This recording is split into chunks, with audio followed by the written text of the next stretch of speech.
part, j'ai fait 9 clubs, j'ai fait 7 pays différents. J'ai signé 2 contrats le 31 août. Ça m'a rappelé mon premier banc contre le PSG avec Metz au parc. J'étais tellement content, tu vois, j'étais fou. Alors, mon coach, avant l'échauffement, je dis coach, je suis grave pas bien. Il m'a dit, hey, c'est pas grave, tu restes sur le terrain, tu parleras moins, c'est tout. Tu sors un super match.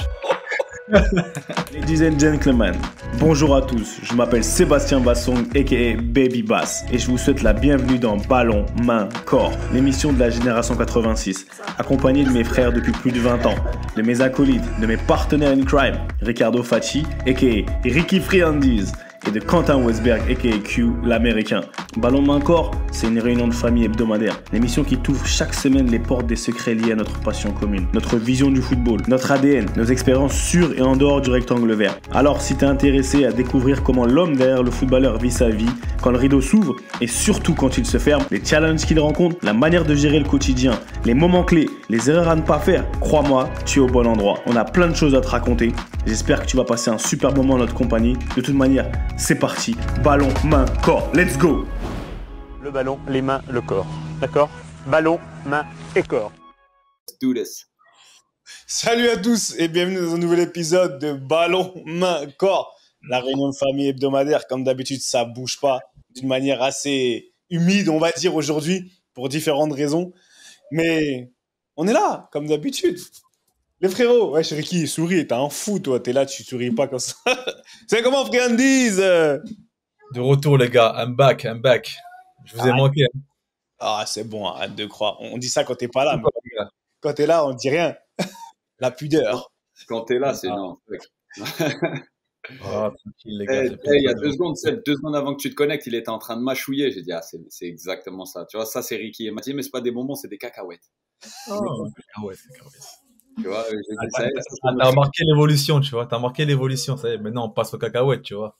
un régime hyperprotéiné, le mec. Allez, protéines, frère. On reprend les protéines tranquillement, au calme. Ça devient presque retraité, donc on prend des cacahuètes. Pendant qu'on est en carrière, tu vois, vraiment, on prend des friandises, histoire des haricots magiques. Mais voilà. Bon, mais c'est comment? C'est quoi? Dites, ça va, les gars? Écoute, ça va, hein, et ça va. On est en vacances tranquillement. La semaine dernière, j'étais absent pour la raison, c'est quoi? La raison, on va dire, pour cause professionnelle. Professionnelle, hein. J'ai eu deux, trois émissions avec RMC, donc je me suis déplacé. J'étais en studio là-bas, tout ça, donc j'ai pas pu assurer BMC, mais non, c'est bien. Ça travaille un peu, ça, comme d'hab, ça travaille la reconversion, donc ça va. L'homme est demandé. Ah, toi aussi, tu sais de qui on parle, hein. Et ça dit quoi du côté de Outre-Manche, comme il avait dit Ouais, ça. Olivier, il avait dit ça. T'avais pas vu Olivier quand on était parti à 11 mois? C'est où? Non. Ah. Non, c'était à Percé ou à Téléfoot? Téléfoot. Pour dire outre-Atlantique, il avait dit outre-Manche. J'avais dit Quentin, il est outre-Manche. Il avait sacrément réduit l'océan. Hein. Ah ouais, c'est pas assez loin. Et donc, ça dit quoi, outre-Manche? Ouais, c'est le 4 juillet, hein, le 14 juillet local. 4 juillet, donc bon, entraînement standard ce matin. Mais fête du 4 juillet ici, donc on découvre un petit peu la vibe, hein, un petit peu comme au Canada, la famille c'est un petit peu habillé, suit le groove du quartier où ça organise des espèces de cookouts, comme ils disent, de petites pool parties. Donc voilà, on s'intègre tout tranquillement à la communauté, aux coutumes locales. Et c'est toujours bien, hein, tu vois, on avait fait la même chose au Canada, là, juste avant, je voyais le drapeau du Canada derrière Ricky, là, qui a changé d'angle, mais je l'ai vu, celui-là, il m'a fait quelque chose, la fleur d'érable. Ouais, je l'ai enlevé. La feuille d'érable, mais tu vois, au Canada, on faisait pareil, Canada Day, c'est dans les mêmes moments. Voilà, c'est important, hein, quand tu vas dans un nouveau pays. Aïe, au Canada. Il est venu chanter l'hymne du Canada. Mon fils il a gagné un challenge en anglais, c'est pour ça qu'ils l'ont donné comme cadeau. Donc, c'est ça. Oh, ils n'ont même pas donné genre l'Angleterre ou les States. Ouais, je sais pas pourquoi Canada. Ça faisait peut-être plus sérieux, je sais pas. Le Canada, c'est comme ils disent ici. Enfin, tu vois, aux États-Unis, c'est le best kept secret. Tu vois, c'est un secret bien gardé. C'est un top spot. C'est vraiment un bon spot, tu vois. Et encore plus en tant que Français, on se retrouve vraiment bien. Mais bon, là, les 2 pieds à Atlanta, content. En plus, on a gagné ce week-end face à une bonne équipe, Philadelphie. Mais j'étais content parce que eux, c'est le football. Merci Thiago encore. Hein. Au bout de 3 minutes, il a mis un banger. Mais après, Ah ouais. c'était original parce qu'on était dans une spirale assez négative. On en parlait la semaine dernière, Seb, et là, on a la vérité des vérités, tu vois. C'est une masterclass du staff technique, tu vois, le coach et son staff. On changeait de système, trouver les moyens de les contrer, surtout trouver le moyen d'être un peu solide dans un moment où tu divagues sans vraiment perdre ton identité. Et ensuite, au gré de la confiance, au gré du score qui va en ta faveur, ensuite, tu as commencé à trouver toutes les sorties dans la relance que eux avaient bossé, nous avaient fait bosser pendant la semaine.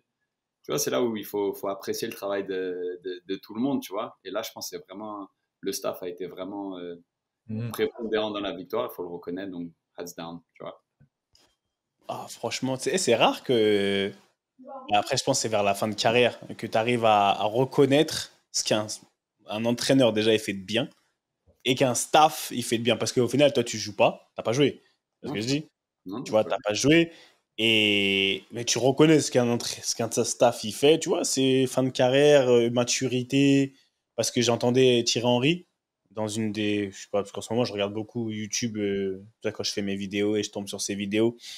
Et il parlait à un moment donné de Arsène Wenger. Quand il lui a jamais demandé, il a dit franchement, nous on est égoïste. Un peu comme DJ il disait, tu vois. Quand t'es joueur, t'es égoïste, etc. Et il a dit, j'ai jamais demandé à Arsène comment tu vas. Comment ça? Bah, il a dit, il a. Genre, est-ce que ça va dans ta vie de tous les jours? Tu vois, est-ce que, genre, tu déshumanises un coach vu que c'est lui qui prend toutes les décisions? Je me rappelle très bien de cette interview et c'était fort. Parce qu'en tant que joueur, c'est vrai que Et tu voyais même son émotion. Il avait une émotion de ouf dans ses yeux. Et il a dit, j'ai jamais demandé à Arsène comment tu vas, comment ça va dans ta vie. Il a dit, en gros, il se sentait limite mal, tu vois, maintenant qu'il était retraité, peut-être il était passé coach depuis, etc. Il se sentait limite mal de l'avoir limite banalisé comme ça pendant toutes ces années. Et quand Ouais, mais là, tu vois que t'es joueur, tu te rends pas compte aussi, tu vois, tu cherches pas à interagir de la sorte avec ton mais c'est un entraîneur, tout truc, ça. tu vois, pour rebondir sur ce que disait Seb, c'est pas tant interagir avec ton entraîneur. Moi, j'avoue, je garde pas vraiment cette pudeur. Moi, le staff, là, ici, le coach, je crois qu'il a 3 ans de plus que moi ou 4 ans de plus que moi. Il y a des adjoints. Il y a un adjoint avec qui j'ai joué il y a 15 ans, tu vois. Ok. C'est un staff assez jeune, tu vois. Mais il y a quand même cette pudeur, tu vois. Écoute, moi, je te rends la vie facile, mais on parle d'une distance, tu comprends? Tu sais, c'est un truc par pudeur. Mais par contre, il y a un côté, tu sais, par rapport à ce que tu disais, Ricky, c'est vrai que ces 5-6 dernières années, j'ai plus apprécié ma carrière parce que j'ai vite réalisé que dans certains endroits, j'arrivais dans un endroit super cohérent. Tu vois, quand je suis arrivé à Toronto, tout de suite, j'ai dit staff top, installation top, club top. Vas-y, à moi d'ajouter mon petit truc, de bien faire ce que je sais faire pour les aider parce que vraiment, c'est super cohérent. Après, ça a changé, j'ai eu un feeling un peu différent. Est-ce que instinctivement, j'ai pas autant aidé ou quoi? Tu sais, peut-être, je pense pas, mais en tout cas peut-être, ou peut-être que mon body, peu importe. Mais tu vois, là, je ressens un petit peu la même chose ici. C'est un truc où tu as envie d'aider. Il y a des défauts, des qualités partout, mais il y a une implication, il y a une mentalité. Tu vois, il y a un truc qui fait que, tu vois, quand tu arrives dans un endroit et que tu es capable d'avoir un petit peu de gratitude, et pour l'endroit où tu es, et pour le travail des gens qui n'est pas. Que tu joues ou que tu joues pas, tu facilites tout le monde. Tu comprends? Aujourd'hui, il y avait le jeu réduit habituel dont je vous parle tout le temps, des joueurs qui n'ont pas joué. Le poteau, il fallait prendre un Doliprane. C'était un truc de ouf. Des mecs de peu importe l'âge, t'avais des gars, ils portaient le poids du monde sur leurs épaules. Et ça me rendait ouf. J'ai mis 2-3 coups de pression. Tu sais, les coups de pression chuchotés, ceux-là, je les aime bien maintenant. Je dis, hey, wake the fuck up. Tu vois, genre, hey, réveille-toi. Tu vois, réveille-toi, là, c'est une honte ce que tu fais. Tu vois, des vraies menaces. Hein. Les menaces tout douces, là, c'est les pires, frère. Tu sais, ceux qui aboient, ils font. Au final, tu te dis, ah, il n'y a rien. Tu sais qu'ils sont tous non. Hey, wake the fuck up. Je fais. C'est les tortionnaires qui font comme ça. Tu vas voir. Sociopathe.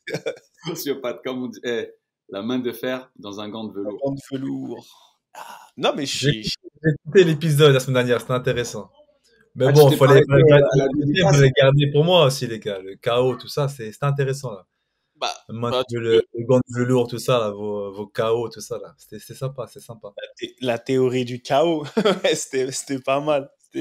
Mais donc, Ma carrière était un chaos en soi, donc tu vois, c'était intéressant d'en parler. Géographiquement, culturellement, t'es parti t'aventurer quand même dans des endroits où, tu vois, le chaos fait presque partie de la culture, tu vois. on fera, tu sais ce qu'on va faire, Ricky? C'est ce qu'on va Ouais. faire. Et là, on le dit. Comme on l'a fait une fois où tu n'étais pas là, au tout départ, quand on avait refait un live Insta pour ça. Rappelle-toi, on avait fait un épisode 2 d'un épisode qu'on avait fait où tu n'étais pas là. Je sais plus c'était sur quoi. Donc là, on fera la même chose. On va refaire un live Insta. Ouais. Comme ça, vous aurez les insights du maître du chaos. Très bonne idée, on fera ça là. Du maître du chaos sur Insta. Comme ça, ceux qui voilà, tout simplement, vous aurez d'autres perspectives. Je voulais revenir sur deux petites choses. J'essaie d'aller assez vite parce que on l'a laissé passer, on l'a laissé glisser. Quentin, il avait lancé une espèce de, on va dire, une espèce de théorie. Tu te rappelles, il y a 2 semaines, pas la semaine là derrière que tu n'étais pas là, la semaine d'avant, il avait lancé une théorie sur ceux des années 2000 qui ont traversé, enfin, Ah oui, oui. Les Le joueur né 90. entre 1990 et 95-96, ça c'est à 97, voilà, pas plus loin. Voilà. voilà, il avait lancé cette théorie et à travers cette théorie, moi, j'ai eu, c'est très bien commencé dans BMC. Souvent, chacun d'entre nous, on reçoit des petits feedbacks des gens, tu vois. On reçoit donc, déjà, à la base, est-ce que tu l'as étudié cette théorie déjà... Et après, je me suis dit, je voudrais qu'on débatte rapidement, juste par rapport à ça, parce que moi-même, j'ai eu à réfléchir et on m'a parlé, tu vois.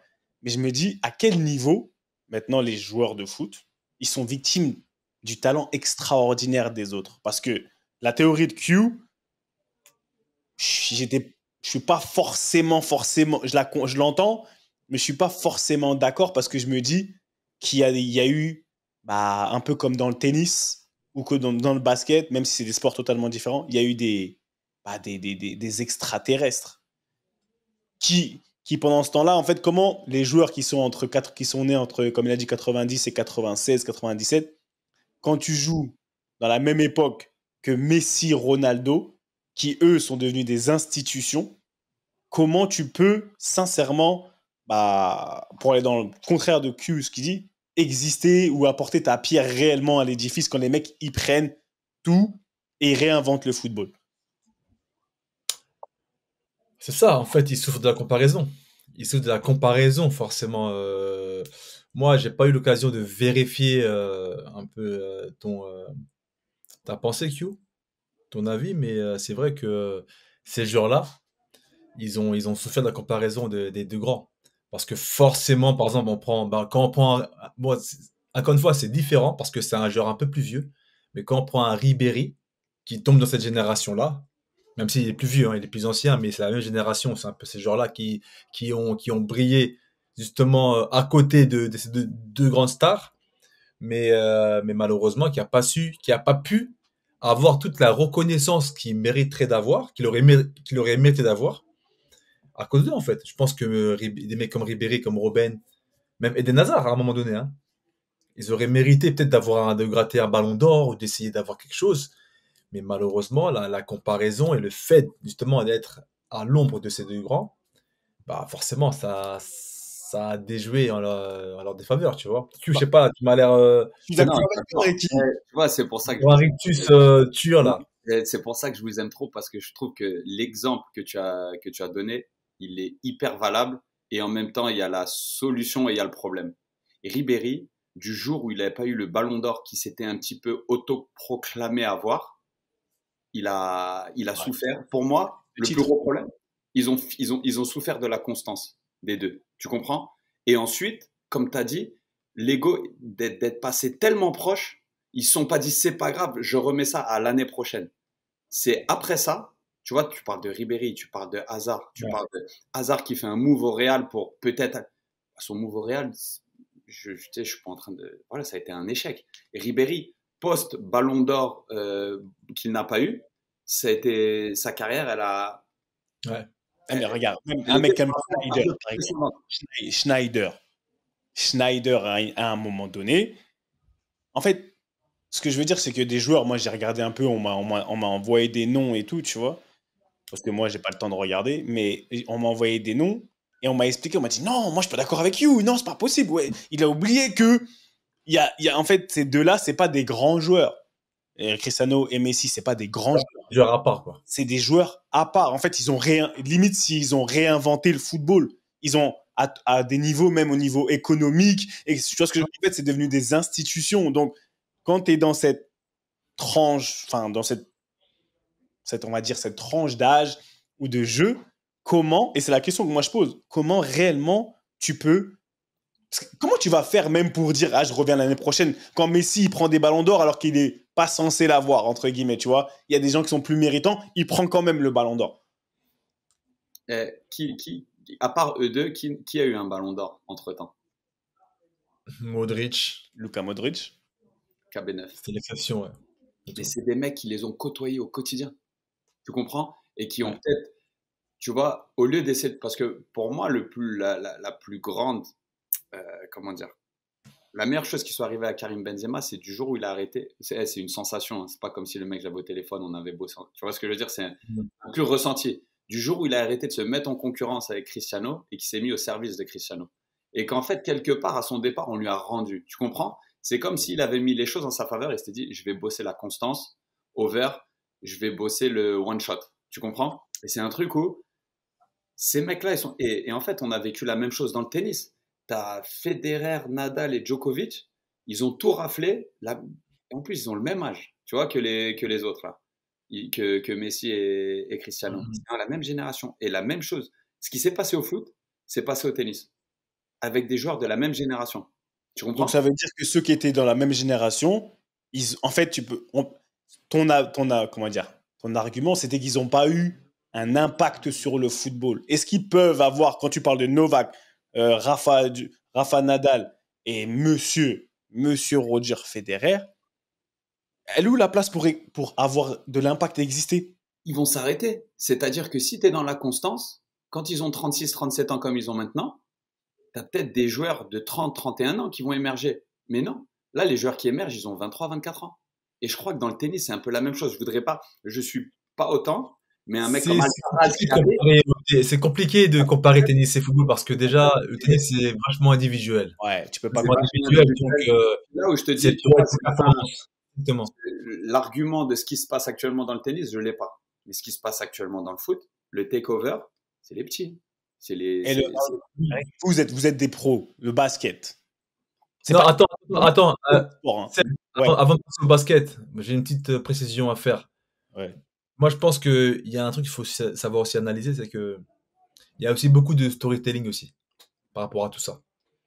Tu sais comment c'est maintenant le football avec le marketing, avec voilà, il faut faire des histoires, il faut faire des trucs.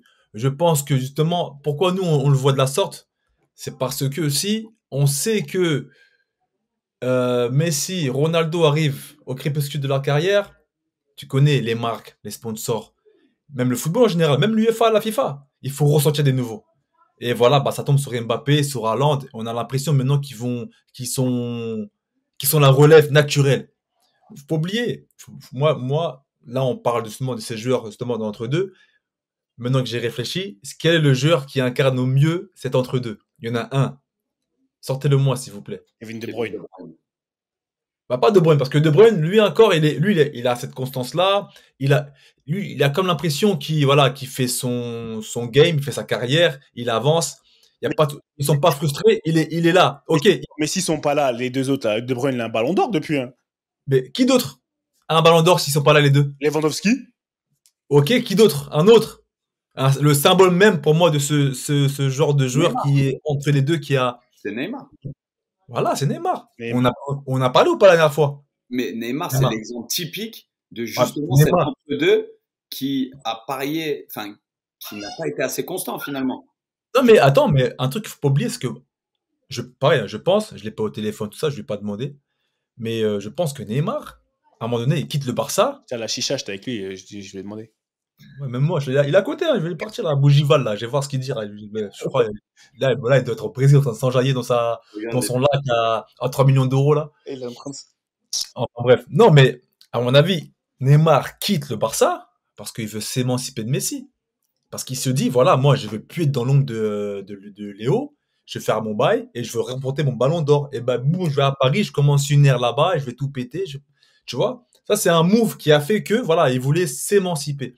Autant tu m'as donné l'exemple de Benzema, aux côtés de Cristiano, il a compris certaines choses, il s'est mis à son service, il a été récompensé. Après Benzema, lui, c'est un cas vraiment à part, parce que Ah oui. le glow-up de fou qu'il a eu, Ouais. incroyable.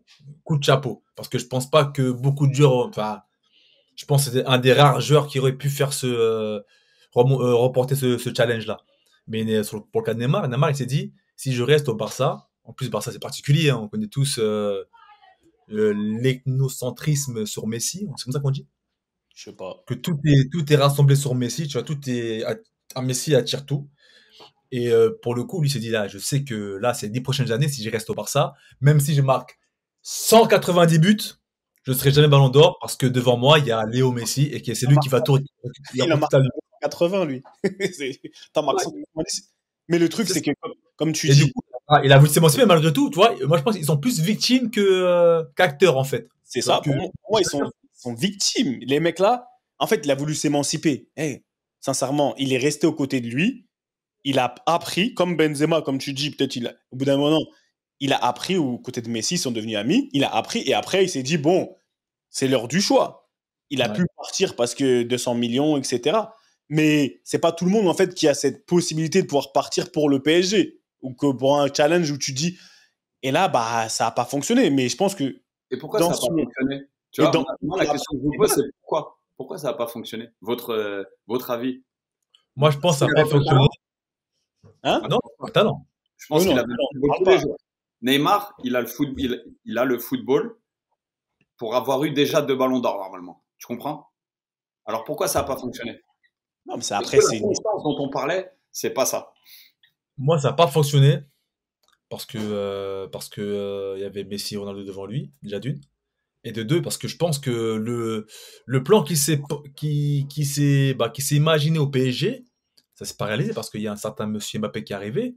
Et de quelle génération? Ouais, ok. Génération qui take over.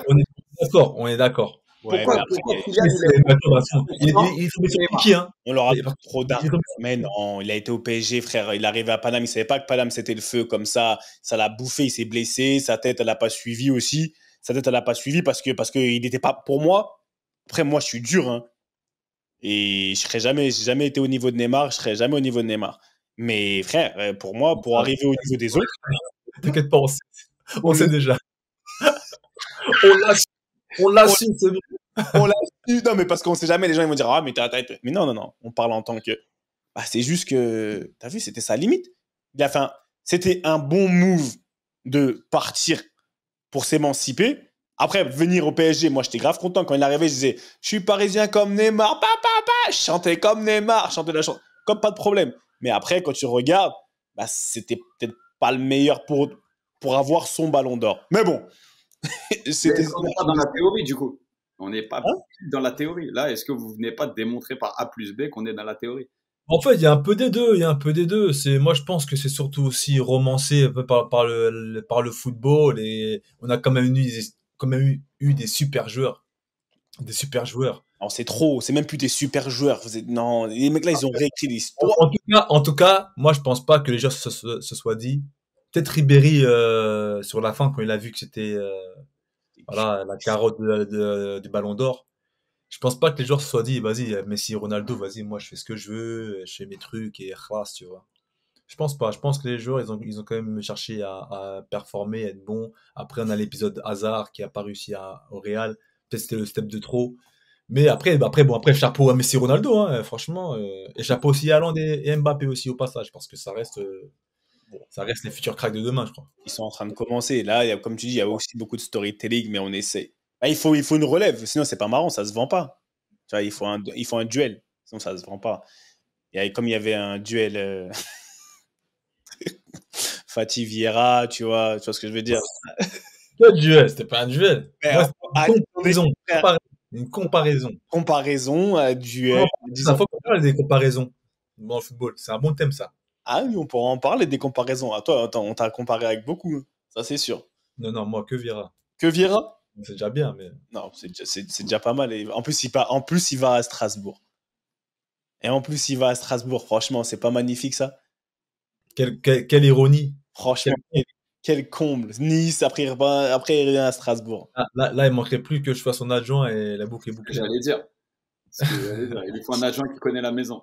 Et, L'appel est lancé. et qui, tu vois, il y a une ressemblance. Il pense le football pareil. Pour le coup, je connais très très bien son agent. Hein. C'est pas un pote, mais je connais très très bien. Hein. Mais ça, Ça étonne C'est qui. Messi son agent? c'est bien ça, ouais. Ah, ok, d'accord. Oui, ça c'est. Mais bon, la parenthèse, elle est fermée. La parenthèse, elle est fermée. Petite.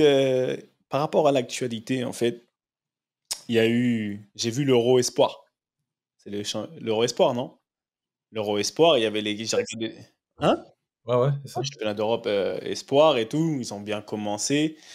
Et en fait, j'ai pris ma petite note depuis. Parce que tu vois, maintenant, je suis un mec organisé. Parce que j'oublie beaucoup de choses. Ouais. Je voulais juste. Hein? Plus parce que tu oublies beaucoup de choses que tu organisé, moi, je pense. Hein. Ça fait partie de mon organisation. Comme je sais que j'oublie beaucoup de choses, je m'organise. Bien, bien, bien, bien. Voilà, merci. Et tais-toi. Bien, bien, bien. Et non, mais en fait, et on l'a vécu, on l'a tous vécu, et je veux vraiment avoir votre point de vue dessus. Tu vois, c'est quoi le rapport qu'on peut avoir, le comportement réel à l'âge dans lequel ils sont? Parce que tu vois l'équipe de France A, tu vois l'équipe de France Espoir, antichambre. Tu vois, il y a des gens qui ont été en équipe de France Espoir, même dans d'autres clubs, parce que là, j'ai vu même, ils ont perdu contre l'Ukraine. J'ai vu Modric, tu vois, Modric qui joue à Chelsea et tout ça. Quel comportement, tu te rappelles quand on redescendait en CFA? Parce que pour moi, quand tu as goûté l'équipe de France A et tu redescends en espoir, c'est en fait qu'est-ce qui se passe dans ta tête et comment tu fais pour avoir en fait ce genre parce qu'il y a ce genre de bonne cohésion, de niveau, parce qu'il y a des joueurs qui jouent en espoir. Limite, aujourd'hui, ils sont capables, ils jouent les finales Ligue des Champions, je vais dire. Tu vois, ils sont dans les derniers carrés de Ligue des Champions, Ligue Europa, ils sont titulaires en club, fort, fort. Donc, mais on les appelle en espoir. En fait, on l'a déjà vécu, tu l'as vécu, on l'a vécu en pro CFA, etc. Comment tu le vis? Tu vois? Comment tu le vis quand tu es amené à redescendre? Comment faut le vivre? Et c'est quoi le truc par rapport à ça? Parce que j'ai vu comment ils ont joué et ils avaient des bêtes de joueurs quand même, tu vois? Des bêtes de talent comme d'habitude. Tu m'étonnes, Ils ils ont avaient des une bêtes de armada, les mecs. Ils ont une armada, ils ont eu des blessés en plus, tu vois? Mais même comme ça, c'est Bah, quoi la mentalité par rapport à tout ça? après, déjà, pour te corriger, il y a pas tant de gens que ça qui étaient en A, qui sont en espoir. Hein. Non, mais je te parle de manière, je t'ai pas En parlé général, de l'équipe de France, je parle de. En fait, je te fais cette comparaison comme si demain, l'équipe de France A, l'équipe de France Espoir, l'équipe pro, la CFA. Tu vois, ok. Le fait de redescendre d'un cran, en le fait. fait de redescendre d'un cran, quand tu as goûté à, je sais pas, on va dire je vais pas dire au Graal, mais à vraiment Gratin, on va dire. au gratin. Tu vois, quand c'est beau, c'est joli. Tu vois ce que je veux dire? Ouais, je comprends. Alors déjà, pour parler spécifiquement de l'Euro Espoir, euh, je pense pas qu'ils ont pris cet euro par-dessus la jambe. Parce que vraiment, je pense qu'ils avaient une vraie envie de vouloir faire quelque chose, de faire une belle performance. Surtout juste avant les JO, parce que c'est quasiment la même génération qui va aller au JO l'année prochaine à Paris, 2024. Et pour le cas de figure de l'espoir, strictement, je pense que c'est un problème tactique, un problème de placement. Je pense que c'est un problème organisationnel, un problème structurel. Au niveau de l'espoir, la dernière fois qu'ils ont été en demi-finale, c'était la dernière édition, en 2019, avec, je crois que c'était les Marcus Thuram, un truc comme ça, enfin, avec le génération Upamecano et Konaté. Vous savez, c'était quand l'avant-dernière fois, la fois d'avant? 2005, en ref au Portugal. 2006. C'était en Ouais, 2006. ouais. Ouais, j'ai entendu ça. Et en 2005, 2006. 2006 et 2019, ils ont rien eu, soit pas qualifié, soit éliminé au premier tour, soit, tu vois. Donc je pense que c'est pas un souci de redescendre parce que voilà, tu as connu des gros matchs, tu redescends en espoir, donc tu es moins motivé ou tu as moins d'envie. Non, c'est une compétition. En plus, pour la petite anecdote, je n'ai parlé sur RMC quand j'y étais là, il y a quelques semaines. J'avais croisé Kefren Turam sur Rambouillet. Je sais pas, il était là, je crois que sa copine est originaire d'ici, où il y avait des gars qu'on connaissait en commun. Donc, je l'ai croisé au gymnase de basket, d'ailleurs, au basket. Et je lui dis alors, il est arrivé une semaine avant le rendez-vous, avant le rassemblement. Et je lui dis ah ouais, tu viens avant de ça et tout, t'es motivé. Il faut, ouais, franchement, il dit bon, je suis venu un peu pour me soigner, je suis venu pour aller au centre médical, pour me remettre bien parce que j'étais en vacances, là, je me remets bien pour la compétition parce que c'est une compétition importante. Et je lui dis ah bah justement, t'es pas trop dégoûté de pas être avec les A, tout ça, parce qu'il y a ton frère, tout ça, et puis il y a les A à côté, tout ça. Il me dit non, franchement, tranquille, mais on a vraiment envie de faire une bonne compétition, un bel euro. Je dis, ah ok, franchement intéressant. Et donc ça, je l'ai rapporté à RMC en disant, ouais, moi je pense que les espoirs, ils ont un coup à jouer parce que grosse équipe, ils sont motivés, ils n'ont pas envie justement de prendre cette compétition à la légère. Mais force est de constater qu'ils ont échoué. Bah, déjà, les phases de groupe, c'était pas top. Ils arrivent contre l'Ukraine. Ça prouve que au-delà du problème de motivation, je dirais, là les espoirs, c'est vraiment un problème structurel. C'était vraiment, là, il n'y avait même pas d'organisation. Je pense qu'avec Ripoll, il y a un gros problème au niveau du travail établi, des joueurs. Même, tu as 20 joueurs de haut niveau, tu n'arrives pas à les faire jouer ensemble, tu n'arrives pas à mettre en place une stratégie. Enfin bref, c'est vraiment dommage et c'est frustrant surtout. Après, bon, je te laisse enchaîner sur le problème de redescendre parce que sinon je vais monopoliser la parole. Mais pour le cas des espoirs, c'est ça. Au-delà du côté. Enfin, moi, c'est ce que je vois, hein, en tout cas. Je pense pas que les Cherki, que les Barcola, que les Cacré, enfin tous les Lyonnais, parce que les Lyonnais, cette année, ils ont reconnu. Hein. Il n'y a pas de Champions League, il n'y a pas eu de titre à jouer, il n'y a rien eu. Donc je pense que les Lyonnais, ils avaient à cœur de faire quelque chose de bien. T'avais des joueurs, non, t'avais des joueurs de Lille, non, t'avais des mecs qui avaient envie de jouer. C'est pas comme si t'avais des mecs qui venaient de Barcelone, qui devaient jouer une Coupe du Monde. Il faut pas la Coupe du Monde, ils se retrouvent en espoir, tu vois. Donc, il y a une différence. Et je tiens à préciser, après je te laisse la parole, Q. Vous vous rappelez à l'époque quand Thierry Henry était venu à Clairefontaine nous voir et il était champion du monde 98 en juillet. Qu'est-ce qui se passe en août-septembre? Il est convoqué avec les espoirs, frère. Le Bourg, il est champion du monde à 20 ans. Et la convocation d'après, il va en espoir. Il est parti, frère. Il est parti, il a fait ses matchs. Je te rappelle qu'il avait dit moi je suis reparti, bah, on m'a appelé, je suis parti, j'ai fait mon match, tranquille. C'est ça la mentalité qu'il faut avoir. Là, je mets un petit gap, je mets un petit pont pour Q pour le reste, mais voilà, on peut même arrêter même le podcast tout de suite pour te dire regardez Thierry Henry ce qu'il a fait. Champion du monde, espoir, il a joué, il est parti jouer à Créteil, il a dit Duvauchel, je suis parti à Duvauchel. Tu sais quoi, tu sais pourquoi j'applaudis? Parce que ça se voit que ça fait 2 semaines que tu n'étais pas là. Oh oui, Friandise, ma parole, t'avais des choses à dire.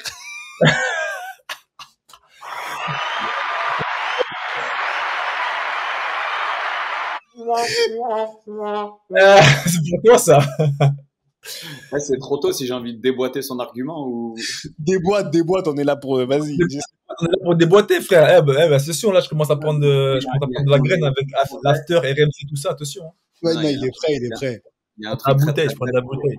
Redescendre, c'est toujours plus difficile. C'est-à-dire quand tu t'habitues, je parle de nos expériences rapidement, quand tu es toute la semaine avec les pros, que tu joues à une certaine vitesse, machin, qu'ensuite tu descends en CFA, qu'on veut que tu t'adaptes à l'équipe qui reste tes potes souvent, hein, parce que nous c'était nos potes, donc tu as le plaisir d'aller avec eux, mais tu joues un football complètement différent d'une part, et de deux, on s'attend à ce que tu fasses la différence directe parce que tu viens du dessus, entre guillemets. Tu vois ce que je veux dire? Donc, quand tu joues bien, c'est normal.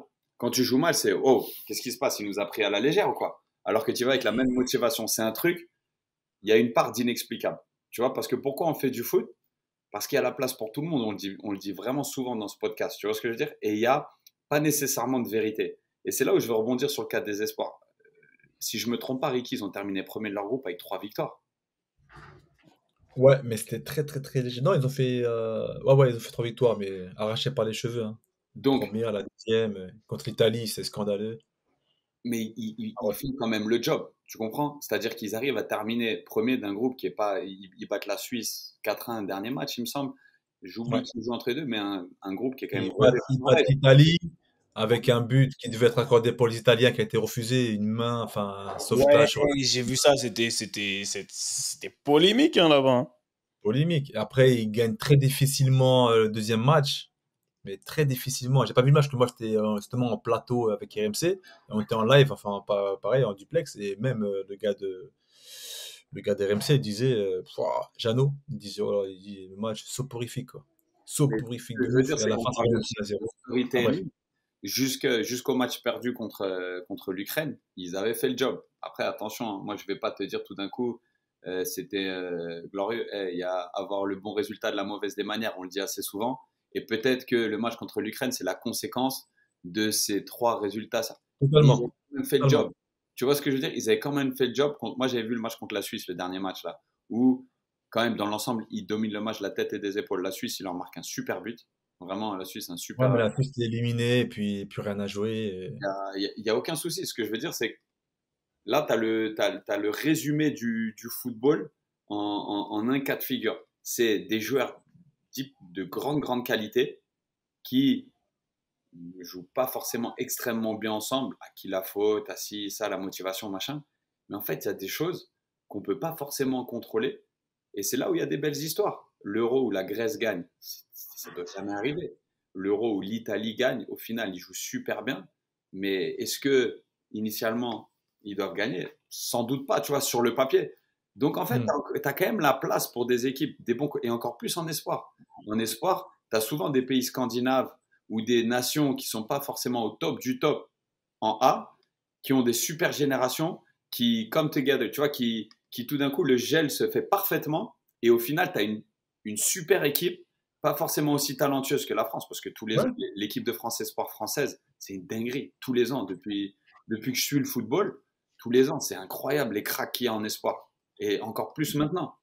Mais au final, est-ce que c'est pas le football résumé, encore plus le football de génération? Quand c'est pas un football où tu peux avoir 18 ans comme 35 ans, là c'est un football de génération. Tu sais, où c'est des mecs d'un même âge qui jouent d'autres mecs d'un même âge. C'est là où le résumé, c'est quoi? Potentiellement une équipe qui a une meilleure osmose peut battre une équipe qui est hyper fournie, tu vois? C'est un truc Toi, où tu dis osmose. Moi, je te sors plus certitude.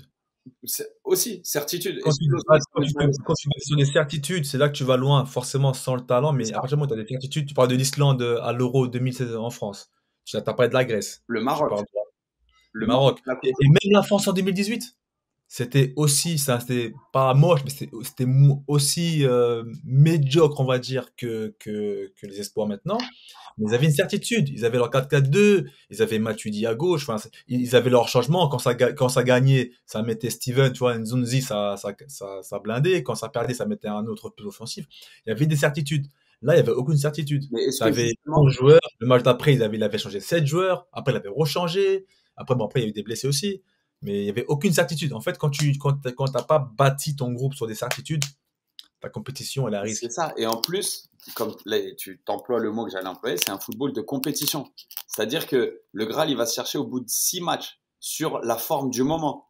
Over, une compétition comme un championnat qui se joue sur 10 mois. Tu vois? C'est un truc où, Mhm. est-ce qu'on peut aller chercher des réponses dans un football de compétition? J'en suis moins sûr. T'as moins de, tu peux avoir la meilleure équipe en 2022. La France sur le papier, c'était fou, tu vois. Et que Ouais. au final, ils arrivent en finale de Coupe du Monde, c'est presque une normalité pour beaucoup. Mais sur le papier, tu les compares à l'Argentine, il y a zéro comparaison, tu vois. Et c'est un truc Ouais. où et ça reste un football de compétition. Et l'Argentine à cette Coupe du Monde, c'est quoi leur qualité première? Ouais. La cohésion. C'est Les certitudes, ça dit l'osmose, un peu importe locros. les termes qu'on a employés avec un crack, mais qui même sur la Coupe du Monde, hey, Messi, c'est pas le Messi qu'on a connu et qui en fait une légende, tu vois. C'est pas sur cette Coupe du Monde que la légende Messi se construit. Elle s'achève là presque, tu vois. Et c'est un truc où, Ouais. d'une part, on va chercher des réponses dans un football de compétition, et de l'autre, hey, on parle d'un problème où c'est pas facile, tu vois, d'être soumis à des attentes extraordinaires sur un mois. Tu vois ce que je veux dire? C'est vrai que tu reprends l'équipe joueur par joueur, c'est un truc de fou. Mais à un moment donné, pourquoi on aime le foot? Parce que des petits battent les gros. Encore plus dans des compétitions comme ça. En Ligue des Champions, tu as moins ce genre de problème. C'est-à-dire que les espoirs, s'ils font cette même compétition sur 6 mois, je pense, avec match aller-retour, je pense Bien qu'il y sûr. a beaucoup plus de chances qu'ils la gagnent. Donc, est-ce qu'on balance sous le train une génération en disant ils n'étaient pas motivés? Je pense pas. Je pense que Kefren Turam le résume super bien. Quand il parle, il dit moi j'ai envie d'être préparé. Je pense qu'ils avaient tous envie de bien faire, qu'ils étaient tous contents d'être ensemble. Mais à un moment donné, il y a des obstacles, tu vois. Et c'est que le favori d'une compétition la gagne à la fin. À part l'Espagne, tu sais, en 2010-2012, j'ai pas des masses d'exemples d'équipes vainqueurs sur un football de compétition. Ouais, Portugal, France, Argentine, non. Italie à l'Euro. Ouais. On a- Après, Après, je pense qu'on a digressé un peu, Seb. Toi, tu voulais non, plus c'est pas parler mais c'est pas grave. Il y a pas de descendre souci par rapport à ça. Non, individuellement. la descente individuelle, ce qui est marrant, c'est que tu as parlé de Kefren Turam, ce qui est bien. Tu as parlé de Kefren Turam, mais quand tu l'écoutes parler, je pense que quand tu racontes ce qu'il dit, personne ne peut remettre en cause sa motivation. Moi, je trouve que quand on parle, on s'attarde sur les cas individuels des descentes. On a descendu en CFA. Thierry Henry, comme tu as parlé du boss, tu vois, du boss, il est redescendu, il a fait le travail, etc. Personne ne peut dire je vais pas aller faire le travail. Tu peux être moins motivé un jour, moins motivé, mais quand tu parles d'une compétition comme ça, c'est quand même c'est quelque chose. Tu vois, il y a un palmarès en jeu, d'accord. Mais je trouve que on s'arrête en fait là où moi je veux amener la chose, c'est que on s'arrête sur des choses qui sont tellement voyantes. On parle je sais pas, oui, certes, il faut des certitudes. Les joueurs, voilà, il a parlé de Messi à la Coupe du Monde. C'est pas en fait, on a une vision. Je pense qu'on a une vision qui n'est pas à l'ordre du jour. Le Messi de la Coupe du Monde, par exemple, juste pour ça, pour moi, c'est un Messi extraordinairement flamboyant par C'est rapport le à là Messi où il qu'il est. fallait. C'est le Messi C'est le Messi qu'il fallait. par rapport à l'âge qu'il a, par rapport. En fait, tu peux pas. Moi, je pars du principe où on peut pas revenir dans le temps. Et parce qu'on a vu Messi faire des trucs de fou quand il avait les jambes de. Aujourd'hui, dans la situation actuelle, pour moi, c'était masterclass extraordinaire. Ça, c'est un point. Et pour moi, je veux pas qu'on. J'ai du mal avec les gens qui disent ouais, mais tu vois, c'est pas la même chose qu'on voyait avant. Mais c'est normal. On n'a pas le même corps que quand on avait 22 ans. Mais aujourd'hui, il y a des gens qui sont beaucoup plus forts quand ils vont moins vite parce que ils sont au goût du jour. Mais quand on redescend, même pour le fait de redescendre, Kefren Turam, moi je l'aurais, enfin, si on avait pu discuter, vous voyez pas qu'en fait, à force, les problèmes, c'est toujours les mêmes, dans le sens que ce soit une descente de pro à CFA, équipe A à équipe Espoir, ou demain, je vais même te parler dans le milieu du travail, quand tu rétrogrades de poste, entre guillemets, je sais pas, tu es commissaire, on te met à la circulation, tu vois ce que je veux dire?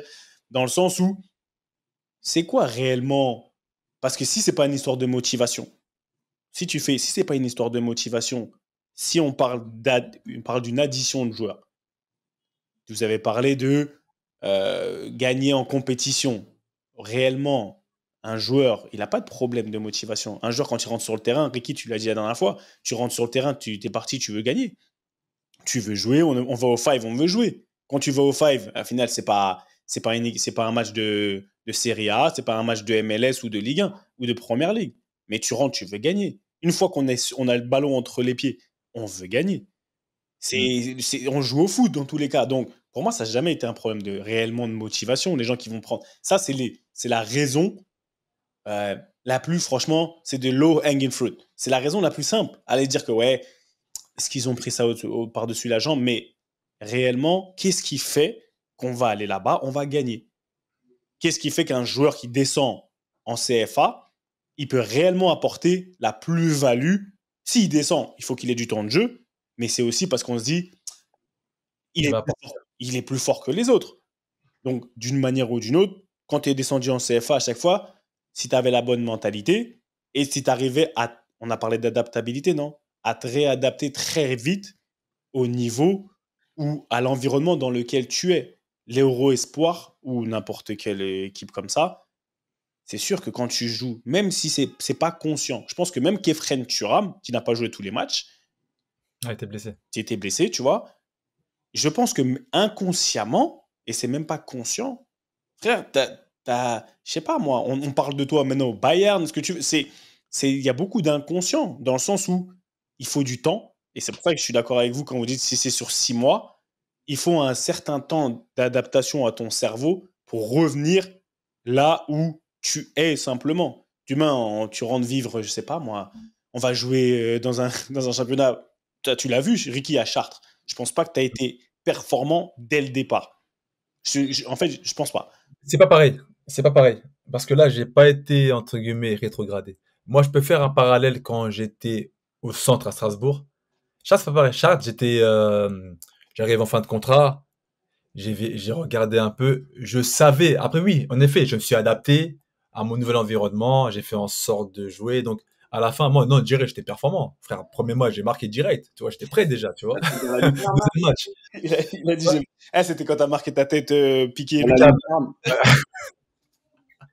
Ouais, c'est ça. Non, en fait, c'est pas ça. Mais c'est encore autre chose. Là, je suis d'accord, je te rejoins sur le caractère de s'adapter, adaptabilité, tout ça. Je savais où je mettais les pieds, donc j'étais prêt. Mais il y a un truc dans lequel je suis d'accord avec toi, c'est que bon, je raconte mon histoire en vitesse, je pense en plus, on a tous vécu ça, même toi, Q, à ton niveau, je pense. C'est quand j'étais au Racing, quand j'étais habitué à jouer avec la CFA, je m'entraînais avec les pros, mais j'avais encore l'âge pour jouer avec les 18 ans. Ça, c'est le combo, je pense que à notre époque, enfin, je pense même aujourd'hui, il y a 90% des jeunes qui glissent un minimum, tu vois. Zahir Emery, il pouvait jouer avec la Gambardella. T'imagines? Lui, tu vois, lui, il était tellement en haut les mecs, ils ont même dit, toi, vas-y, redescends même plus, c'est même plus la peine, tu vois. Mais moi, tu vois, je m'entraînais avec les pros à l'époque, j'étais avec les Basila, j'étais avec, toi, les mecs comme ça, tu vois, j'étais avec les Mamadou Niang, tout ça, et Mamad, et je jouais en CFA, du coup, avec la réserve, donc à l'époque, c'était 84, 85, moi, j'étais 86. Mais j'avais encore l'âge pour jouer avec les 87. Donc, il y avait encore Kevin Camero qui était encore il y a 18 ans, il y avait mon pote Khalid Karsan. Et donc, je vais jouer un jour, il y avait un match important. Et je me rappelle, le coach, c'était Claude Fichot, l'adjoint de Rudy Garcia, maintenant. Le grand adjoint de Garcia. Et Claude Fichot, donc, il appelle et il me dit, ouais, il y a un match important. En plus, on a des blessés et suspendus. Viens jouer. Je crois que c'était un match de Gambard, en plus, contre Lens. Et moi, je me rappelle, j'avais pas envie de jouer ce match. C'est bon, je suis un pro, moi. Qu'est-ce qu'il m'appelle 18 ans? J'ai rien à faire. Tu vois? Et ça, c'est le problème. C'est là où tu glisses. C'est pas que tu te dis, bon, le temps d'un match, je vais leur montrer que je suis le CFA, que je suis le pro. Là, je vais faire mon match, je vais te motiver à 100%. Au lieu d'avoir ce mindset-là, je suis parti en mode, bon, vas-y, je fais ce que j'ai à faire et après, je rentre chez moi. Erreur fatale. Erreur fatale. On est parti, je crois que c'était, je sais pas si c'était un match de Gambard du championnat, mais en tout cas, en Gambard, je me rappelle, j'étais descendu esprit aussi, on avait perdu. À l'époque, il y avait Momo Djamé. Il y avait aussi, je sais pas si vous vous rappelez de Elton Barbosa. Elton Barbosa. Oui, Elton, il était à Claire, Elton. Je sais pas ce qu'il est devenu, ce gars. Mais à Lens, il était en jeune trop fort. Même à Claire, il était extraordinaire, ce joueur. Elton. Capos. Bref, on perd là-bas au tir au but. Et je me rappelle, on revient le lendemain. Tu vois, après, le lendemain, après, chacun va dans son vestiaire. Il y avait vestiaire 18 ans, vestiaire CFA, après, il y avait les pros. Nous, on était vestiaire CFA, mais on est là. Des fois, je partais avec les pros, des fois. Donc, le lundi, je vais dans mon vestiaire CFA. Donc, ouais, avant, on disait CFA, les gars, c'est pour les plus jeunes. N2, N3, mais avant, nous, c'est CFA. Vestiaire CFA. Et Forza Keller, qui était mon coach en CFA, le frère de Marc Keller, me dit, non, là, il y a un meeting, entraînement, va dans le vestiaire 18. Je suis OK. Donc j'y vais, je m'assois. Et là, je m'assois, je vois Claude Fichot, il me pourrit comme jamais, frère. Oh là là, il me dit, le discours typique, hein. Classique. Et toi, Ricky, tu redescends, tu t'entraînes avec les pros, t'es à la porte des pros, t'es pas capable de faire 2 passes avec des 18 ans. Tu devrais avoir honte. La prochaine fois, c'est pas toi qui iras avec les pros, on va envoyer Jérémy Grimm. Tu vois, Jérémy Grimm, c'était pareil à 187. Milieu de terrain qui était bon aussi, qui a joué très longtemps aussi à Strasbourg, Jérémy Grimm. Mais voilà, qui a pas réussi à passer le cap, tout ça, mais c'était pas mon concurrent, mais on était un peu la même génération. La prochaine fois, on va envoyer Jérémy Grimm à ta place chez les pros. Et moi, je fais, c'est comme ça. C'est comme ça. Tu vois ce que je veux dire? Et c'est là que tu te dis qu'en fait, le côté mental, le côté de redescendre, c'est très important. Comme tu as dit, tu joues bien, c'est normal. Tu joues mal, on te casse. Mais il faut partir avec le bon mindset. Et là, maintenant, à 36 ans, 37 ans, je le reconnais, je suis pas parti avec le bon mindset en 18 ans. Et du coup, je me suis fait taper. Et j'ai probablement même perdu du temps après pour repartir encore avec la CFA, avec les pros, tout ça, tu vois. Donc, c'est la perte de temps. Et cette semaine-là, je suis resté avec les 18 ans. J'ai fait une semaine avec les 18. Voilà. Pure d'humilité. Tu vois, ton histoire, j'ai vécu la même chose. Sauf Ah que ouais, c'est sûr. On l'a tous vécu, je pense. parce que ce qu'il faut comprendre, c'est qu'en plus, gardien, tu es un poste différent. La même chose, sauf que j'avais la motivation, mais le football était devenu complètement différent. C'est-à-dire que la vérité, c'est quand tu t'entraînes tous les jours avec les pros, que tu joues en Il y a CFA, ça aussi. Il y a tu ça sais, aussi. et ensuite tu te réadaptes à un football que tu n'as pas vu depuis 1 an, 6 mois, tu vois, quand bien même tu es avec tes potes parce que tu kiffes y aller. Moi, j'ai kiffé y aller, mais c'était, pour moi, c'était un football qui était devenu différent. Des attentes que tu as toi, sur lesquelles tu travailles, on te pousse dans un certain sens. Et là, en fait, ce rétropédalage, tu as pris tellement d'avance que tu as les attentes similaires avec des mecs qui sont pas à ton temps de passage, en fait. Et tu vois, pour Mhm. un poste où, tu sais, quand tu es gardien, on peut pas tester ta motivation. Ce que je veux te dire, c'est que on peut pas dire, hey, Donc, aujourd'hui, t'es là. Ouais. pour 10 km, là, t'en as fait que 8, ou oh, t'étais mauvais dans les duels, machin. On peut pas la calculer. Et c'est un truc où, tu sais, pour reprendre l'exemple, je signe à Evian, je joue direct le premier match parce qu'il y avait une suspension, peu importe. Et ensuite, juste après, on m'envoie jouer. Et à l'époque, c'était même pas une CFA2, c'était une DH, donc une R1 à Evian. Et écoute, je me Mhm. retrouve à jouer contre la réserve de Saint-Priest en DH et je prends un but. C'était un cas de figure que j'avais Déjà jamais qu'à vu. la base, Saint-Priest, c'est une réserve déjà. Une réserve de la N2 de Parce que nous, on Saint-Priest. joue à Saint-Priest des fois. Et c'est un truc où je prends un but, le gars il arrive en 1 contre 1 contre moi, il la pousse un tout petit peu trop loin et il me tacle. Il tacle. C'est un truc, j'ai jamais vu ça dans le football. Et c'est un truc, tu parlais d'adaptabilité, tu parlais de, ok, il y a des matchs qu'il faut gagner, mais il y a des trucs aussi des fois que tu peux pas maîtriser. Et cette attente, quand tu redescends, elle est légitime dans l'implication, mais dans le résultat, faut la prendre entre guillemets. Tu vois, là, je suis allé voir la réserve de Atlanta jouer et il y avait un mec de mon équipe qui était descendu avec eux il y a 2 semaines. Il fait un match quand même moyen, tu vois, où il sort absolument pas du lot. C'est vraiment pas. Et là, il a joué ce week-end, ça a été un des meilleurs. Et il avait le même mindset, le mec. Tu comprends? Donc il y a aussi l'œil qui te juge et le côté, est-ce que tu peux tout changer? Est-ce que même tu es à un poste où tu dois tout changer? Et est-ce que, en fait, chaque match est fait pour toi? Non, tu sais, il y a grave un contexte. Il y a grave des événements qui se passent dans un match et il y a quand même des choses à tempérer, tu vois. C'est sur une saison, c'est sur une carrière que tu bâtis les choses. Si quelqu'un a envie de dire que tu es descendu et que tu n'étais pas motivé, une personne différente peut dire il a apporté énormément, juste sa présence, ça nous a apporté, tu vois. Et ce Ouais. jugement global, en fait, il est à prendre avec des pincettes quand même. Et là, tu as touché un truc qui, je suis content que tu aies dit ça parce qu'au final, Ricky, même moi, on le dit souvent, descends, il faut que tu ailles faire la différence. Et je pense que le truc, il est là. C'est que on a toujours eu cette mentalité où parce que tu descends, tu penses que tu descends de niveau ou peu importe comment tu veux le prendre. Tu vois, tu dois faire la différence. Est-ce que Et je pense que c'est ce qui a tué beaucoup de personnes. C'est ce qui a tué beaucoup de personnes déjà avec une sorte de mentalité, des fois, tu vas un peu à reculons, donc tu es en retard. Quand tu n'es pas impliqué mentalement, tu vas être en retard dans les duels parce que tu as des hommes en face, tu as des êtres humains en face de toi qui, eux, vont mettre 100%. Toi, tu es à 4, toi, 70%. Ça ne peut pas fonctionner. Et après, c'est en pensant que parce que tu viens du dessus, tu dois Ça va être faire, facile. ça va être facile et tu dois faire plus. Et tu dois montrer que et c'est en voulant faire plus, en pensant que tu as ce statut de meilleur joueur, que là, on va dire, mais il a rien foutu au final. Parce que tu as cette attente dans ta tête, tu dois faire la diff. Donc, à chaque fois que tu vas prendre le ballon, en fonction de ton poste, tu vas vouloir montrer que. Alors qu'au final, la réalité, c'est que ta simple présence, ton implication et juste, voilà, ton sérieux pour le match-là, pour le match dont on a besoin de toi, c'est parce que peut-être tu rassures aussi juste les autres. Il y a des matchs où, tu vois, je revenais de blessure. Moi, je me rappelle, après, je te parle de ça, j'étais en pro, où mon coach, il me disait, je revenais de blessure, je me claquais souvent.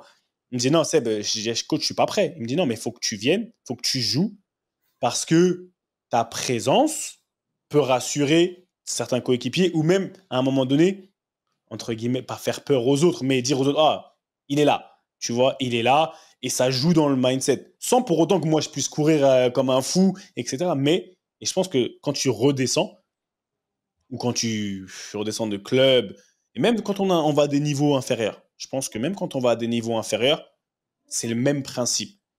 Et dans des tafs, dans ton travail, quand tu penses que tu dois prouver que toi, tu as joué là-haut, c'est là où on se perd parce qu'on n'est plus authentique et on n'apporte pas peut-être ce qu'on doit apporter à ce niveau-là.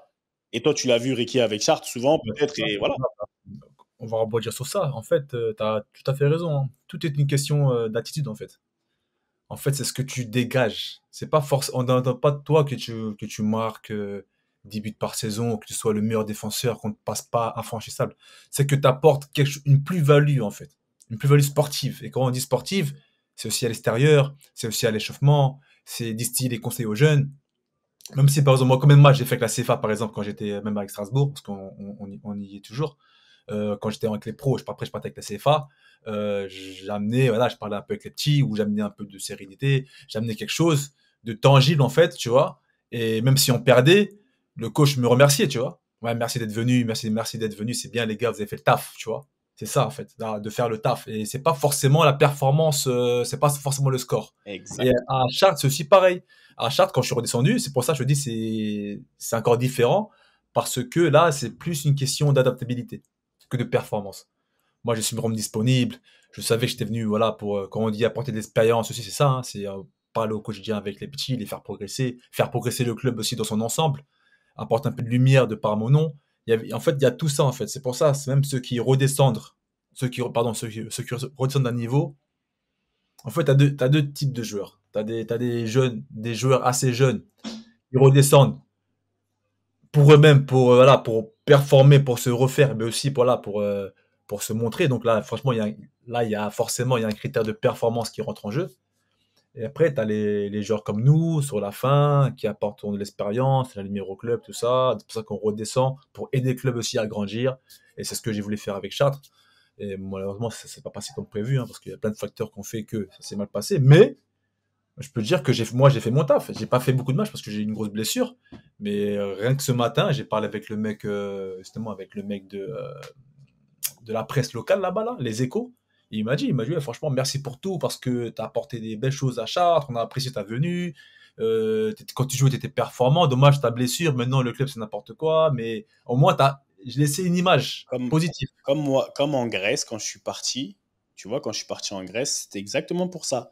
Je pensais, et moi-même, j'essayais de bien jouer, mais j'ai compris qu'au final, en étant juste là, en étant moi, et c'est pour ça que je dis moi à l'instant T, avec ton expérience, avec ce que tu peux rapporter, je ne pouvais pas courir aussi rapidement que je courais avant, etc. Mais, et un jour, comment ça s'appelle, le directeur général, Akis Petros, et il a embrouillé un petit, il était plus jeune, ce qu'il disait, mais en fait, toi, tu te plains de certaines choses. Lui, regarde, il se plaint même pas. Il se plaint pas. Il est là, il parle, il est toujours à l'heure, il est ceci. Et en fait, il kiffait trop. Et en fait, moi, à un moment donné, j'étais blessé. Je me suis fait limite une rupture de l'ischio. Mais j'étais toujours là. Et en fait, limite, c'est là où tu deviens important, même dans le staff, etc. Et là, comme toi, ils te disent, franchement, extraordinaire ce que tu as apporté. J'allais pas vous apporter des courses extraordinaires et ceci, mais non. Tu vois, mais je pense que quand tu redescends, et je pense qu'après on redescend des CFA, de niveau, c'est vraiment avoir la présence d'esprit, de dire l'attitude. L'attitude, la présence d'esprit, c'est pourquoi en fait, quelle est ma réelle plus-value? Comment je vais être utile? Et les espoirs, aujourd'hui, je pense que quand tu redescends, ils sont jeunes aussi, tu vois. Ils n'ont pas cette et là, tu mets beaucoup de personnes dans la même situation. Difficile. Et c'est ça que je voulais dire, difficile, parce que c'est beaucoup d'individualité. Non, ce n'est pas une question de motivation, mais je pense qu'ils ne sont pas encore arrivés à ce temps de passage-là. Et c'est ça le problème de la catégorie espoir. Parce qu'au final, la France, tu vois, c'est pas une histoire. C'est difficile d'être une génération, un pays avec autant de talent qui jouent tellement haut, et après tu les mets tous ensemble pour ce qu'on met. C'est difficile. Pourquoi l'Espagne réussit? Parce que l'Espagne réussit. Ils ont gagné, je crois, les 4 ou 5 dernières. Il y avait aussi l'Allemagne. Pourquoi l'Allemagne et l'Espagne réussit et pas la France? Parce que moi, je pense que c'est culturel. Moi, je pense qu'il y a une identité de jeu et que les gens... Culturel. D'une part, il y a une identité de jeu pour l'Espagne, je dirais, et pour l'Allemagne, il y a un sentiment de place. Parce que je voulais rebondir sur ce que vous disiez. Là, quand tu descends et que tu es un joueur expérimenté, ou même que tu es un joueur prometteur de ta génération et tu redescends avec les mecs de ta génération, en fait, ta place, elle est toute trouvée. Et toi, en fait, il faut juste trouver les mécanismes autour de toi, à savoir tout le monde sait que je descends, mais il ne faut pas que je fasse trop d'ombre à mes coéquipiers. De la même manière que quand tu descends en réserve ou que tu signes à Chartres comme toi, Ricky, c'est un truc où, là, je suis à un moment où peut-être que c'est pas sur moi que la lumière doit aller et peut-être que moi, je dois faciliter justement l'environnement pour mes coéquipiers, tu vois. Et un truc, en sélection A comme en espoir, est-ce que tous ces joueurs-là qui arrivent avec un certain statut, avec des qualités certaines, veulent pas tous tout prendre en main, tu comprends? Et qu'au lieu d'avoir des rôles bien établis, parce que c'est la force d'une équipe, c'est ça. Moi, quand je rentre sur un terrain, je veux aider, je veux machin. T'as pas forcément envie d'être le top joueur parce que ma carrière se joue maintenant, tu vois. Et c'est un truc où, voilà, c'est trouver sa place, c'est l'équilibre, c'est des trucs qu'on rabâche assez souvent. Mais c'est. Ouais, franchement. Non, mais bien, franchement, bien. Eh, 2 sujets en une. En un épisode. Non, en 1 heure, parce qu'il fallait que. Non, il fallait qu'on. Ricky, il avait des choses à dire. En tout cas. J'ai pas fini. On va faire le live, on va discuter. Non, bien sûr, on va faire le live, frère. Le live, il sera spécialement pour toi. On va faire une affiche que pour Ricky. Que pour toi. Il n'y a pas de problème. En tout cas, les frères, non, c'était cool parce que c'était important. Je voulais vraiment avoir votre avis sur tu vois, cette bascule, parce que l'Euro Espoir est. C'est pas facile, hein, parce qu'on se rend compte que quand on en parle, il y a beaucoup de personnes qui disent ouais, moi quand je suis descendu, j'ai eu une embrouille parce que je suis parti en 18, je voulais pas. Après, j'ai eu une amende parce que je voulais pas redescendre. Tu vois ce que je veux dire? Oui. On arrive à beaucoup de joueurs, mais je pense que là, pour clôturer, j'aime bien ce mot pour clôturer. Tout est une question d'attitude, les gars, attitude. Et comme tu as dit, Q, vraiment la connaissance de son environnement et de ses capacités. Et ça s'apprend avec l'âge, malheureusement. Ça dit quoi ce week-end? Je vais même pas dire du côté de Chartres, parce que du côté d'Étienne, lui, il est en vacances. Vas-y, c'est bon. Nous, on a un match à Montréal, mais vas-y, brièvement. Tu sais, on en parle assez souvent. Il y a aujourd'hui un mec de mon équipe qui s'est fait trader. Ça veut dire qu'il était tranquille chez lui, il a reçu un coup de fil, il a dit bah, demain, il faut que tu sois là-bas. Oh putain. Ah ouais, c'est comme ça chez vous aussi alors, pas que NBA. Hein. Et ça, tu vois, ça fait 5 ans. Il va qui où? Ça me Colorado. Donc, il passe d'un des clubs c'est le dernier. Il va dans les montagnes, frère. Non, mais Colorado, non? ne jamais rien prendre pour acquis, savoir montrer un peu de gratitude de l'endroit où tu es. Oh là là. Et vous, c'est cruel chez vous, c'est cruel chez vous. Ça m'a glacé le sang, je vous cache pas. Après, il y a des circonstances, il y a des ci, il y a des ça. Mais ce que je veux dire, c'est que le mec était pas au courant. Enfin, en fait, il a envie de partir. Il est venu ce matin dire au revoir à tout le monde. Il dit, je pensais que j'allais aller là ou là. Et puis, j'ai reçu un coup de fil et c'était là. Rapide. Colorado. Toi, t'es pas à l'abri de finir à Salt Lake, hein, du coup. Toi. Jamais. Non, mais tu vois, il y a un côté, quel est ton profil aussi? Est-ce que tu prends des choses pour acquis? Qu'est-ce que tu donnes? Qu'est-ce que tu prends? T'as des profils de joueurs aussi tradables. Après, il y a des choses que tu peux pas forcément maîtriser.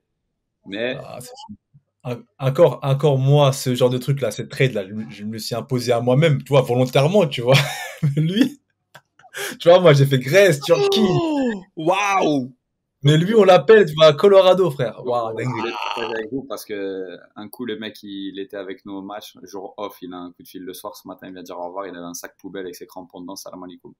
Eh ben, le monde est méchant. Le monde est méchant. See you later. Oh, mince. Non, en tout cas, ouais, non, tu lui dis, bon, toute proportion gardée, mes condoléances, proportion gardée. Ça reste du football, hein, ça reste du foot. Hein. Ah, je dis, toute proportion gardée, mes condoléances, faut juste qu'il serre un peu son cœur, tu vois, qu'il serre un peu son cœur, c'est... Après, je pense qu'en MLS, ils sont plus ou moins aware. Ouais, tu sais que ça peut arriver. Tu sais que ça peut arriver. Tu connais les règles, frère. Sans rentrer dans les détails, c'était un truc qu'il avait plus ou moins demandé sous le coup de l'émotion ou pas, mais le point de chute, tu le choisis pas, tu vois, et c'est là où, tu vois, pas tout prendre pour acquis et montrer un peu de gratitude. C'est un message qu'on va continuer de répandre parce que... En tout cas, tu sais pas de quoi demain est fait. Hein. C'est ça. Tu sais pas de quoi demain. Bon, tu vois, je voulais juste le dire en passant parce qu'on a compris. Ricardo, aujourd'hui, c'est mon gars. Aujourd'hui, c'est mon type friandise parce que il avait des choses à dire. Et Ricardo est officiellement un journaliste de RMC. Non, officiellement, non. Un consultant de RMC. Tu vois ce que je veux dire? Non. Ils veulent que j'intègre leur équipe, tout ça. Après, on n'a rien signé, mais on verra. Là, on va explorer quelques pistes. Parce qu'il il a parlé de Gilbert, il a parlé de Jordi, tu sais, il a sorti des blagues. C'est mes gars, tu connais, c'est mes gars. Les Jacko, Oussem, big up à Oussem d'ailleurs. Attends, il a dit Kefren, Il a dit, non, Grégios, là, tu le vois, là. On se met au milieu. Attendez, mais c'est pas dit. Faut que j'annonce quand même en direct. Par contre, officiellement, j'ai été accepté pour passer mon MIP UEFA. Ça mérite ça. Ah oui. Oui, encore.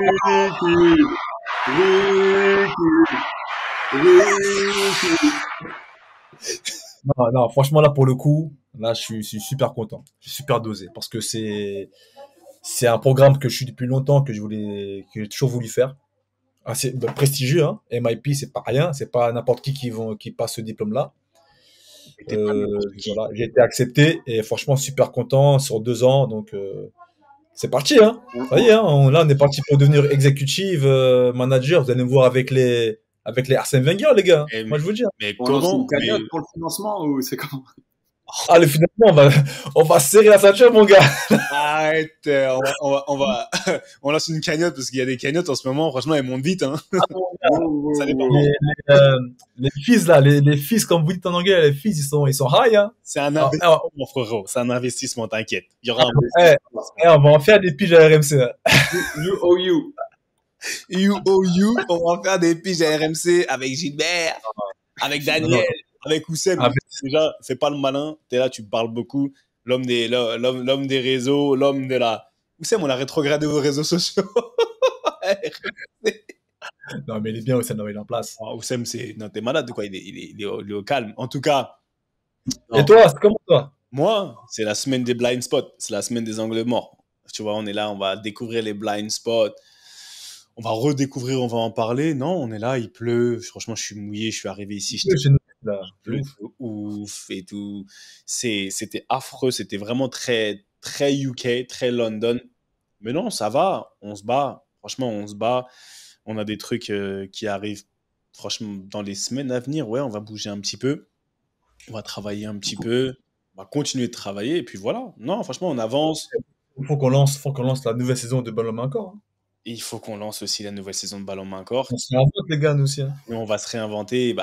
Comme toi, comme Ricky, il aime bien lancer des petits hameçons. Tu vois, il vous a lancé ces petits hameçons. Faut pas croire que c'était pas préparé, je vous le dis. Et non, Ricky, mais bon, on va se repréparer dans Ballon Main Corps. Il y a des belles choses qui arrivent. On va, comme tout, hein. Tu vois, on avance, on essaie d'upgrade. Donc, envoyez vos idées, continuez d'envoyer de la force. En tout cas, merci à vous. Merci à la source.io pour les moyens techniques et visuels mis à notre disposition. On vous dit merci. Continuez à nous suivre sur les réseaux sociaux. Envoyez de la force ou si vous êtes un peu timide. Et désolé, des fois, on n'est pas trop sur les écrans parce qu'on a beaucoup de choses à faire pour répondre aux commentaires. Mais on va essayer de répondre encore plus, de plus en plus, parce qu'il y en a de plus en plus. Donc voilà. Parce qu'il y a eu des petites plaintes, des fois, j'ai lu, tu vois, t'inquiète, moi, je me balade sur YouTube des fois. Donc voilà, mais merci à vous, les frères. On s'attrape la semaine prochaine. Et dans tous les cas, nous, on se parle tous les jours. Mais bon, comme disait notre illustre surveillant et entraîneur des gardiens, Monsieur Fati, sourire, pas sourire, je m'en fous. Vous avez fait un accident de moto, c'est pas grave. Basket, parka, allez hop, vous tournez. C'était BMC, la réunion de famille hebdomadaire. Merci beaucoup. À la semaine prochaine. Ciao. Love.